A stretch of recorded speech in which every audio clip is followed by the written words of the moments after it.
بسم الله الرحمن الرحيم الحمد لله رب العالمين والعاقبة للمتقين والصلاة والسلام على سيد الأنبياء والمرسلين وعلى آله وأصحابه أجمعين أما بعد فقد قال الله تبارك وتعالى في القرآن المجيد بسم الله الرحمن الرحيم وَلَقَدْ آتَيْنَا دَاوُودَ مِنَّا فَضْلًا يَا جِبَالُ أَوِّبِي مَعَهُ وَالطَّيْرَ وَأَلَنَّا لَهُ الْحَدِيدَ أَنِ اعْمَلْ سَابِغَاتٍ وَقَدِّرْ فِي السَّرْدِ وَاعْمَلُوا صَالِحًا إِنِّي بِمَا تَعْمَلُونَ بَصِيرٌ صدق اللہ العظیم۔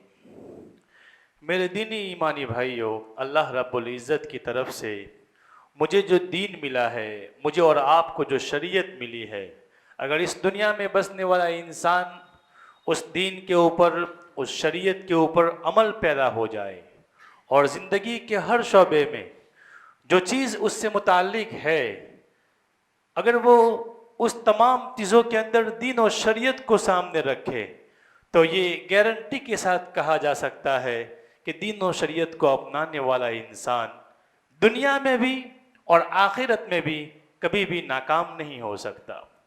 اللہ رب العزت نے اس دنیا میں آنے والے تمام کے تمام انسانوں کی کامیابی کی ضمانت اسلام میں رکھی ہے، اور اسلام کو اپنانے کے لیے میرے بھائیوں خالق کائنات نے کلام مقدس نازل کیا ہے، اور اسی کلام مقدس کو مزید سمجھنے کے لیے آخری نبی، ہم سب کے محسن اللہ کے رسول محمد عربی صلی اللہ علیہ وسلم اس دنیا میں مبعوث ہوئے، اور اس قرآن کی تشریح آپ نے دنیا کے سامنے فرمائی ہے۔ اگر اس دنیا میں آنے والے انسان کلام مقدس کو اپنے سینے سے لگا لے اور شریعت نبوی صلی اللہ علیہ وسلم، جو آپ صلی اللہ علیہ وسلم کی 63 سالہ زندگی ہے، اس زندگی کو شب و روز کی زندگی کے اندر ڈھالنے کی کوشش کرے، میرے بھائیوں یقین کے ساتھ کہا جا سکتا ہے کہ اس دنیا میں آنے والا انسان کبھی بھی ناکامی کا منہ تک نہیں دیکھ سکتا۔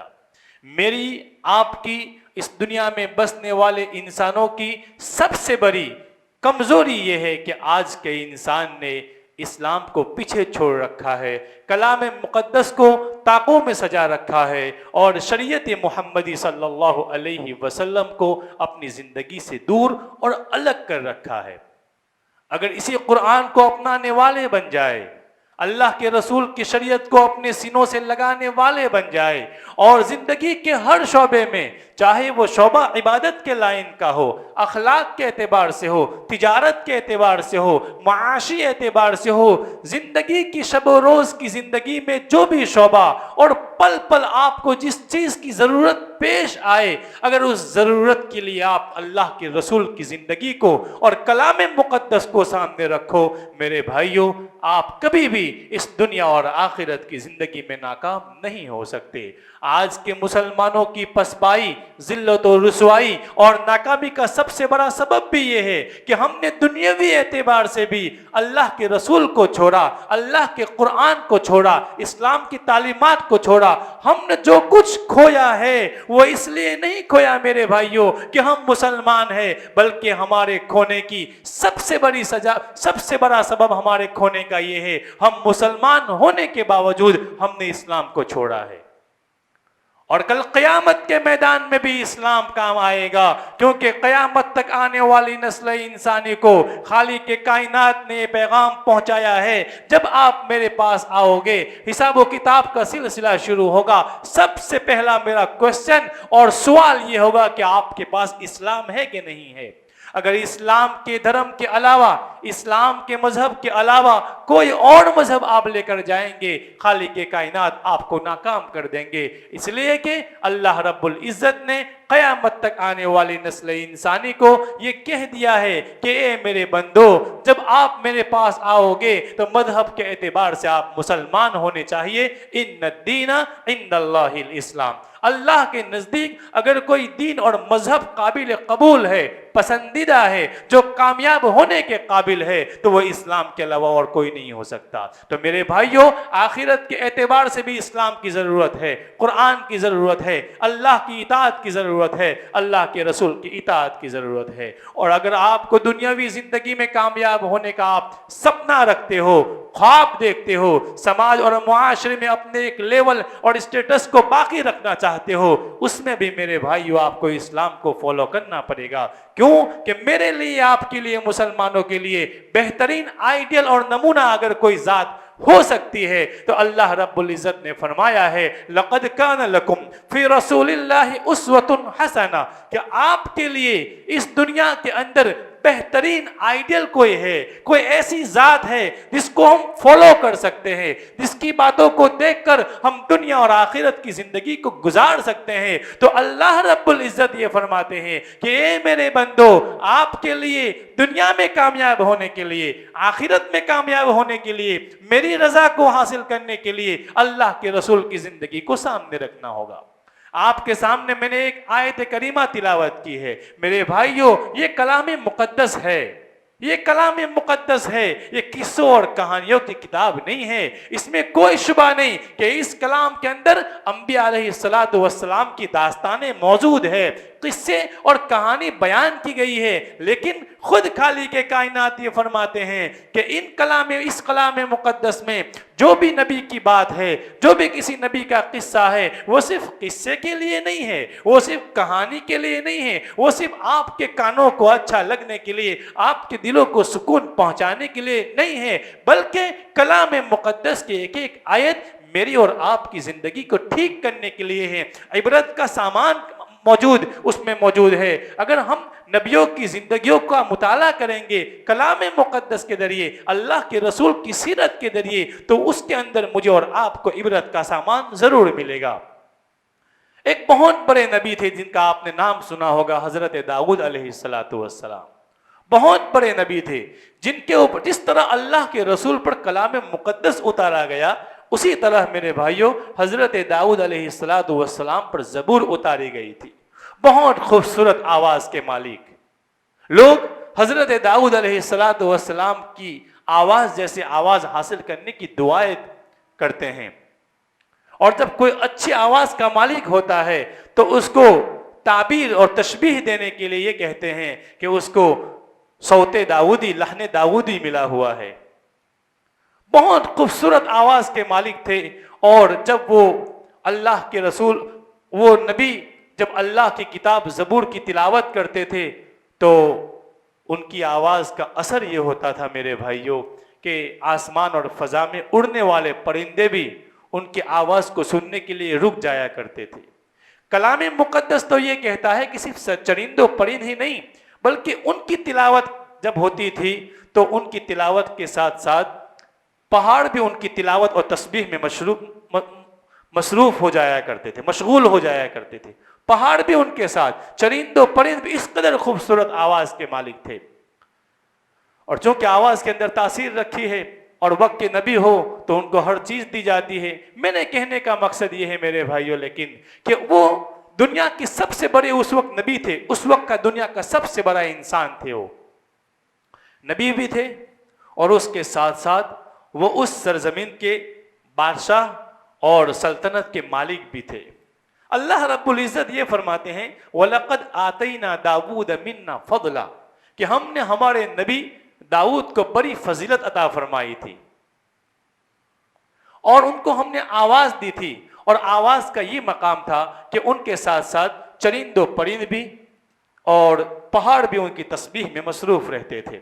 آگے جو بات بیان فرمائی ہے کہ وہ أَلَنَّا لَهُ الْحَدِيدِ، کہ اس نبی کے لیے ہم نے لوہے کو نرم کر دیا تھا۔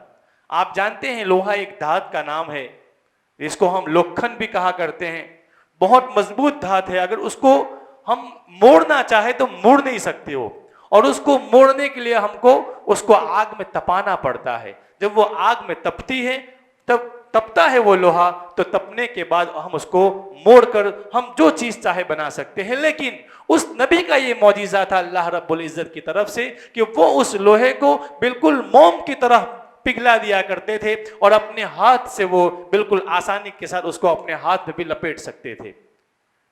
اللہ رب العزت نے ان کو یہ کہا وَأَلَنَّا لَهُ الْحَدِيدِ أَنِ اعْمَلْ سَابِغَاتٍ وَقَدِّرْ فِي السَّرْدِ وَاعْمَلُوا صَالِحًا، چونکہ وہ لڑائیوں کا بھی زمانہ تھا، اور لڑائیوں میں اس زمانے کے اندر زراح کی ضرورت پڑتی تھی. آپ کو معلوم ہے اس وقت بلیٹ پروف جیکٹ آتے ہیں کہ اگر کوئی آدمی کسی کے اوپر گولی چلائے گا، اگر اس نے بلیٹ پروف جیکٹ پہنا ہوا ہے تو وہ گولی اس کو اثر نہیں کر سکتی. اس زمانے کے اندر چونکہ وہ تلواروں کا زمانہ تھا، تیر کا زمانہ تھا، تو اس وقت لوگ لڑائی کے وقت زرہیں پہنا کرتے تھے، اور زرہیں کڑیوں کی بناتے تھے، لوہے کی کڑیاں ایک میں ملاتے اور وہ پہنتے تھے.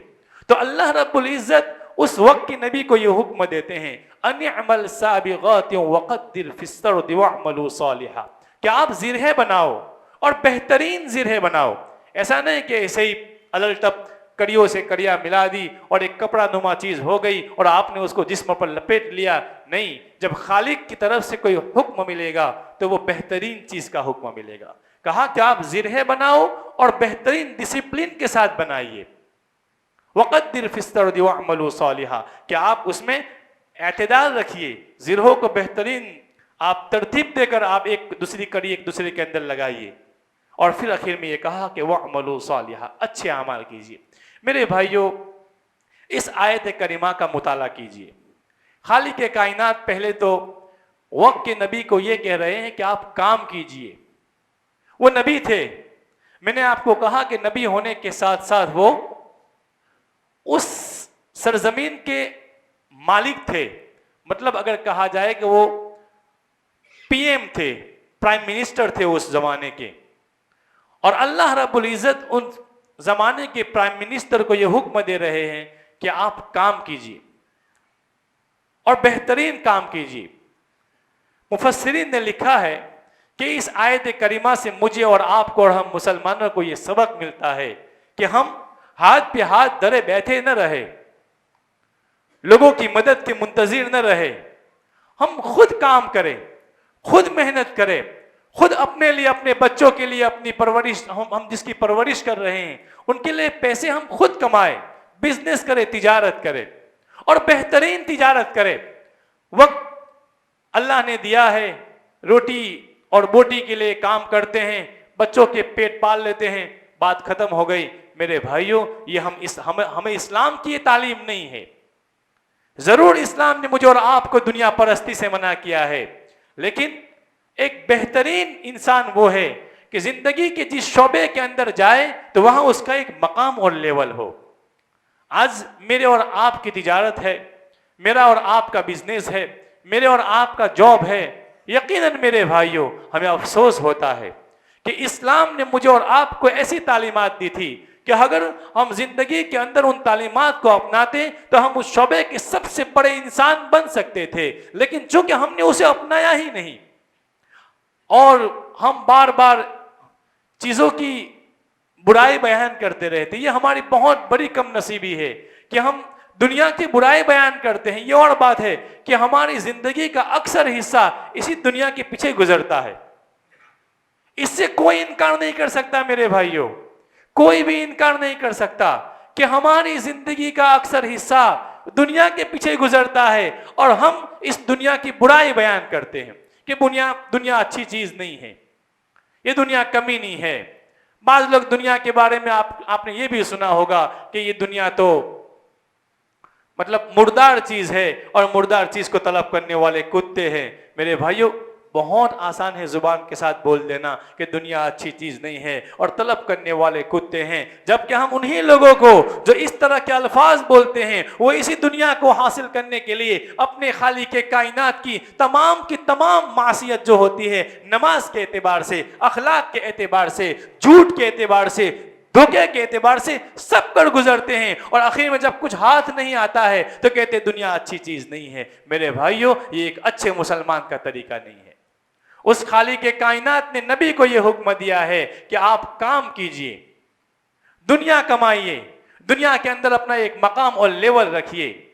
اگر وہ چاہتے تو آرام سے کھا سکتے تھے، چونکہ وہ تو پی ایم پرائم منسٹر تھے. پرائم منسٹر آج کل کام نہیں کیا کرتے میرے بھائیوں.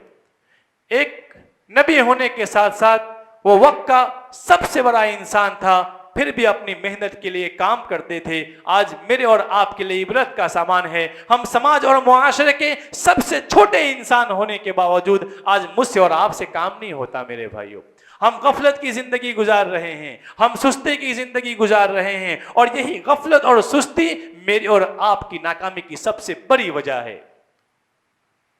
اللہ کے رسول کی زندگی میرے اور آپ کے سامنے ہے. اللہ کے رسول صلی اللہ علیہ وسلم نبوت سے پہلے بھی نوجوانی کے عالم میں آپ خود بزنس کیا کرتے تھے.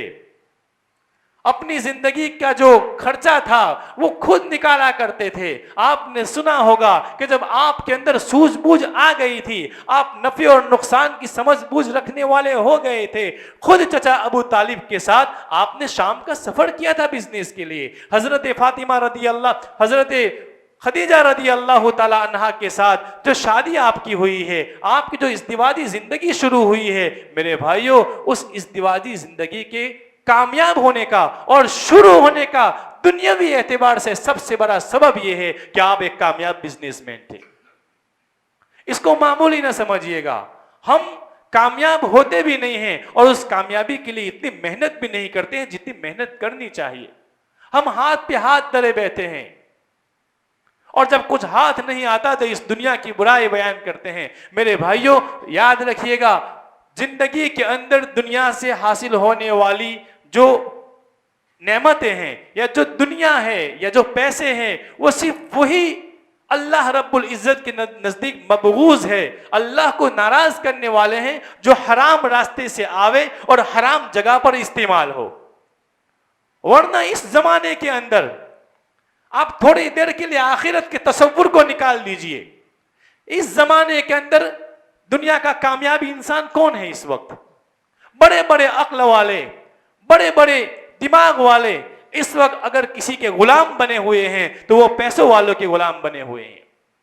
سماج اور معاشرے کے اندر کس کی بات مانی جاتی ہے آج کل؟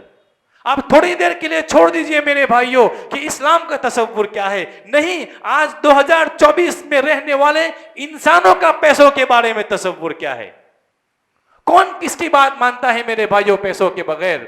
آج سماج اور معاشرے کے اندر ایک آدمی 2 نمبر کا دھندا کرتا ہے, پیسے کماتا ہے, اس کے پاس گاڑی اور بنگلے اور بینک بیلنس ہے, اخلاق کے اعتبار سے سماج کا سب سے نیچے طبقے کا انسان ہے, اسلامی اعتبار سے سب سے بڑا گرا ہوا انسان ہے, لیکن پھر بھی چونکہ اس کے پاس پیسے ہیں اس لیے سماج اور معاشرے کے اندر اس کی بات سنی جاتی ہے. ارے میرے بھائیوں سماج اور معاشرے کو چھوڑ دیجئے, آپ اپنے گھر کا جائزہ لیجئے. آپ کے گھر کے اندر آپ 4 بھائی ہیں, 3 بہنیں ہیں, آپ کے والدین ہیں, آپ درمیان کے ہیں. اگر آپ کے خاندان کے اندر آپ پیسے کماتے ہیں اور دوسرے لوگ اخلاق کے اعتبار سے آپ سے بہت اعلیٰ ہے, پھر بھی جب کسی معاملے میں مشورے کی اور کسی سٹیپ کے لینے کی بات آئے گی تو خاندان میں اسی بچے کی اور اسی لڑکے کی بات کا وزن ہوگا جو اس سماج اور معاشرے کے اندر پیسے کماتا ہے, چاہے پیسے کمانے کا راستہ کوئی بھی ہو. یہ آج میرے اور آپ کے سماج کی سچائی ہے, اس کا ہم انکار نہیں کر سکتے. آج آپ نے بہت سے ایسے لوگوں کو بھی سنا ہوگا کہ پیسوں سے کچھ نہیں ہوتا, پیسے ہاتھ کا میل ہے. میرے بھائیوں وہ لوگ جو چلا کر آپ سے کہتے ہیں ان سے ذرا کہہ کر دیکھیے کہ جو پیسہ ہاتھ کا میل ہے آپ ہمیں دے دیجئے اس میل کو, ہم اس میل کو اپنے پاس رکھیں گے. کوئی تیار نہیں ہوگا میرے بھائیوں. بلکہ پیسوں کی برائی بیان کرنے والے اگر میرے جیسے کوئی لوگ ہیں اور آپ کے پاس اگر پیسوں کی برائی بیان کرتے ہیں تو اس پیسوں کی برائی بیان کرنے کے بھی پیسے لیتے ہیں میرے بھائیوں. پیسوں کی برائی بیان کرنے کے بھی وہ پیسے لیتے ہیں. آپ سمجھئے پیسے کتنی قیمتی چیز ہے. اس لیے پیسوں کی برائی نہ کیجئے گا اور پیسوں کی برائی کرنے والوں کے چکر میں نہ پھنسیے گا میرے بھائیوں. جو پیسوں کی برائی کرتا ہے نا وہ فارچونر لے کر آپ کے پاس آیا ہے, اور آپ جو سننے آئے ہیں نا تو آپ رکشہ کے اندر سطل میں آئے ہوئے ہو. آپ اس کا اندازہ لگائیے میرے بھائیوں کہ وہ کس لیول کا انسان ہے اور آپ کس لیول کے انسان ہیں. اس لیے میرے اور آپ کے اسلام نے مجھے ایک کامیاب زندگی گزارنے کے لیے اللہ کے رسول صلی اللہ علیہ وسلم کی تعلیمات دی ہے, صحابہ کی تعلیمات دی ہے. آپ حضرت عثمان کو دیکھیے, آپ عبد الرحمن بن عوف کو دیکھیے. میں یہ نہیں کہتا کہ آپ ایسی دنیا کمائیے، ایسی دنیا کمائیے کہ آپ آخرت کو فراموش کر جائیے، لیکن خدا را آپ اتنی محنت کیجئے اس زندگی کے خاطر کہ آپ اپنی اولاد کی صحیح تربیت کر سکو. اپنے جس عورت سے آپ نے شادی کی ہے آپ اس کی ضرورت تو پوری کر سکو. بیٹوں کی شادی کے وقت، بیٹیوں کی شادی کے وقت آپ لوگوں کے سامنے ہاتھ دھرتے ہو، یہ غلط چیز ہے میرے بھائیوں. اور آپ نے صحیح اسلام کو پرکھا ہی نہیں، اس لیے اس بات کی نوبت آئی ہے. ہم محنت نہیں کرتے، ہم اس اعتبار سے سوچتے ہی نہیں میرے بھائیوں. سوچنے کی ضرورت ہے. اللہ رب العزت کی طرف سے جو کلام مقدس ملا ہوا ہے، اللہ کے رسول کی شریعت ملی ہوئی ہے، صحابہ کرام کی زندگی ملی ہوئی ہے، اس کو فالو کرنے کی ضرورت ہے. ہاں اگر آپ کو دنیا سے کوئی لینا دینا ہی نہیں ہے، آپ پہاڑوں میں زندگی گزارنا چاہتے ہیں اور دنیا کو بالکل ٹچ دینا چاہتے ہیں تو آپ کو مبارک ہو ایسی زندگی سادگی والی. لیکن آپ سماج میں رہنا چاہتے ہیں، سماج میں اپنی بات رکھنا چاہتے ہیں، آپ اپنے گھر والوں کے اندر کامیاب انسان بننا چاہتے ہیں، تو آپ سے گزارش ہے میرے بھائیوں کہ صاف اور شفاف طریقے سے اتنی دنیا کمانے کی کوشش کیجئے گا کہ آپ سماج اور معاشرے کے اندر کبھی پیسوں کے لحاظ سے کبھی رسوا اور ذلیل نہ ہو سکو.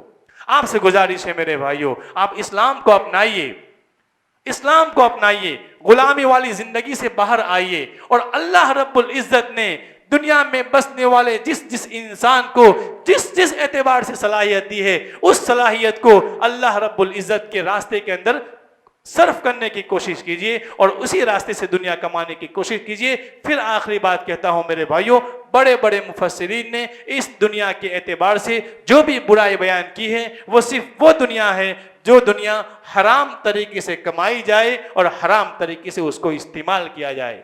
ہم آپ کو ایسی دنیا کمانے کا حکم کبھی نہیں دیں گے، ہم آپ کو ایسی دنیا کمانے کی گزارش کبھی نہیں کر سکتے. ہم تو آپ کو یہ دنیا کمانے کا اس لیے کہتے ہیں کہ یہی وہ دنیا ہے جس دنیا کے کمانے کے بعد ایسی خوبصورت مساجد تعمیر ہوتی ہے، ادارے چلتے ہیں، غریبوں کی مدد ہوتی ہے، بیواؤں کے سروں کے اوپر دوپٹے اوڑھے جاتے ہیں. یہی وہ جس کے ذریعے یتیموں کی آپ پرورش کر سکتے ہیں، آپ اپنے سماج اور معاشرے کے اندر عزت کی زندگی گزار سکتے ہیں. ہم عیاشیوں کے لیے اور آپ کو بچوں کے اوپر عیاشوں کے لیے حکم نہیں دیتے ہیں کہ آپ ایسی دنیا کمائے. ایسی دنیا حرام ہے، حرام تھی اور قیامت تک حرام رہے گی. لیکن عزت والی دنیا کمانے کا میرے بھائیوں صرف پسندیدہ نہیں ہے بلکہ وہ ثواب کا کام تھا، ہے اور قیامت تک رہے گا میرے بھائیوں. اس لیے آپ سے گزارش کرتے ہیں کہ مظلومی والی، محرومی والی، ذلت والی زندگی سے نکل کر آپ ایک عزت والا انسان بن کر سماج اور معاشرے میں ایک عزت والی زندگی گزارے. اس لیے آپ سے اس بات کی گزارش کرتے ہیں کہ آپ اتنی دنیا کمانے کی ضرور فکر کیجئے گا جس سے آپ سماج اور معاشرے کے اندر ایک صحیح انسان بن کر رہ سکو. وآخر دعوانا ان الحمد للہ رب العالمین.